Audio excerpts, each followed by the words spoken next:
एक बार भाग्य और बुद्धि की मुलाकात हो गई। दोनों बैठकर बातें करने लगे। बातें करते करते उनमें बहस छिड़ गई। भाग्य ने कहा, मैं बड़ा हूँ, अगर मैं साथ न दूँ तो आदमी कुछ नहीं कर सकता। मैं जिसका साथ देता हूँ उसकी ज़िंदगी बदल जाती है, उसके पास बुद्धि हो या ना हो। बुद्धि ने कहा, मेरे बिना किसी का काम नहीं चल सकता। बुद्धि ना हो तो केवल भाग्य से कुछ नहीं बनता। आखिर उन दोनों ने फैसला किया कि खाली बहस करने की बजाय अपनी अपनी शक्ति का प्रयोग करके देखते हैं, पता लग जाएगा कि कौन बड़ा है। वे दोनों एक किसान के पास गए। किसान गरीब था। वह अपनी कुटिया के बाहर बैठा अपनी किस्मत को रो रहा था। भाग्य ने कहा, देखो, इस किसान के पास बुद्धि नहीं है, मैं इसका भाग्य बदलता हूँ। यह खुशहाल और खुशी हो जाएगा, तुम्हारी जरूरत ही नहीं पड़ेगी। किसान के पास उसकी कुटिया के साथ उसका एक खेत था। उसमें उसने ज्वार बो रखी थी। बालियां आ ही रही थी। इस बार उसने बालियों को निकट से देखा। बालियों में ज्वार के स्थान पर भाग्य के प्रताप से मोती लगे थे। बुद्धिहीन किसान ने अपना माथा पीटा। अरे, इस बार तो सत्यानाश हो गया। ज्वार के स्थान पर पत्थर कंकड़ से भला क्या उग आए हैं। वह रो ही रहा था कि उधर से उस राज्य का राजा और उसका मंत्री जा रहे थे। उन्होंने दूर से ही ज्वार की वह खेती देखी। मोतियों की चमक देखते ही पहचान गए। दोनों बगनी से उतरे और निकट से देखा। वे तो सचमुच के मोती थे। दोनों बोले कि यह कितना धनी किसान है, जिसके खेत में मोती ही मोती उगे हैं। मंत्री ने किसान से कहा, भाई, हम एक बाली तोड़ कर ले जाएं? किसान बोला, एक क्या, 105 उखाड़ लो, पत्थर ही पत्थर तो लगे हैं। इनमें राजा ने मंत्री को कोहनी मारकर कान में कहा, देखो कितना विनम्र है यह, अपने मोतियों को पत्थर कह रहा है। मंत्री ने कहा, और इसका दिल भी विशाल है।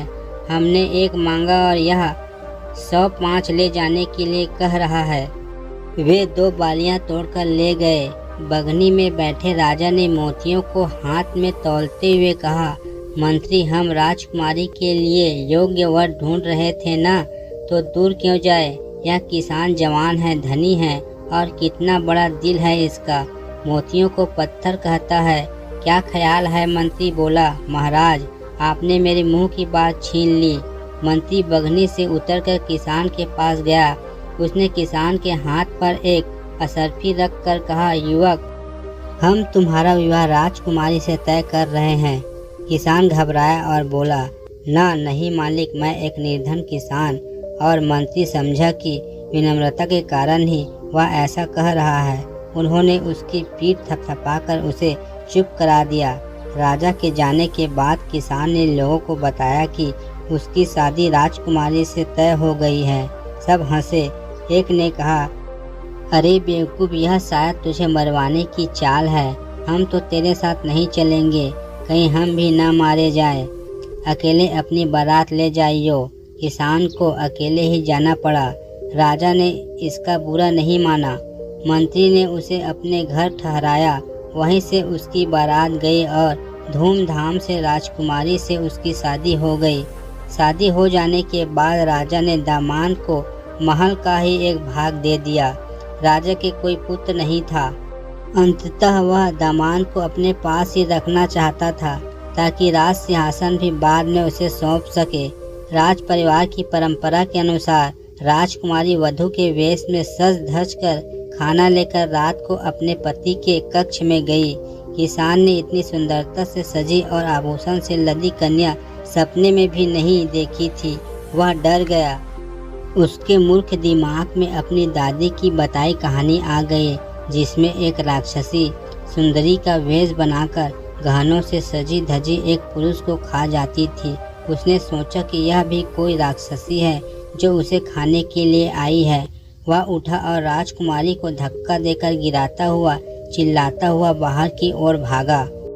भागते भागते वह सीधे नदी किनारे पहुंचा और पानी में कूद गया। उसने सोचा कि राक्षसी का पति होकर जीने से अच्छा मर जाना होगा। राजकुमारी के अपमान की बात जानकर राजा आग बबूला हो गया। राजा के सिपाहियों ने किसान दूल्हे को डूबने से पहले ही बचा लिया। उधर राजा ने आदेश जारी कर दिया कि दूसरे दिन उसे मृत्युदंड दिया जाएगा। बुद्धि ने भाग्य से कहा, देखा तेरा भाग्यवान बुद्धि के बिना मारा जाने वाला है। अब देख मैं इसे कैसे बचाती हूँ। इतना कहकर बुद्धि ने किसान में प्रवेश किया। किसान को राजा के सामने पेश किया गया तो किसान बोला, नरेश, आप किस अपराध में मुझे मृत्युदंड देने चले हैं? मेरे कुल में मान्यता है कि विवाह के बाद पहली रात को यदि वर या वधू की जानकारी में कोई व्यक्ति नदी में डूब मरे तो वधू या तो विधवा हो जाती है या संतानहीन रह जाती है। जब मेरी पत्नी मेरे कक्ष में आई तो नदी की ओर से मुझे बचाओ बचाओ की पुकार सुनाई दी। मैं अपनी रानी पर किसी अनिष्ट की आशंका से ही कांप उठा और उठकर डूबने वाले को बचाने के लिए भागा। आप मुझे कोई भी दंड दे, मैं अपनी पत्नी के लिए कुछ भी करूँगा। उसकी बात सुनते ही राजा ने उठकर किसान को गले लगा लिया। पिता पुत्री ने लज्जित होकर किसान से अपने असंगत व्यवहार के लिए माफ़ी मांगी। फिर तीनों खुशी खुशी अंतरंग महल की ओर चल दिए। बुद्धि ने मुस्कुराकर खिसियाए भाग्य की ओर देखा। दोस्तों, कहानी पसंद आई हो तो वीडियो को एक लाइक और शेयर अवश्य करें और चैनल पर पहली बार आए हो तो चैनल को सब्सक्राइब करें। धन्यवाद।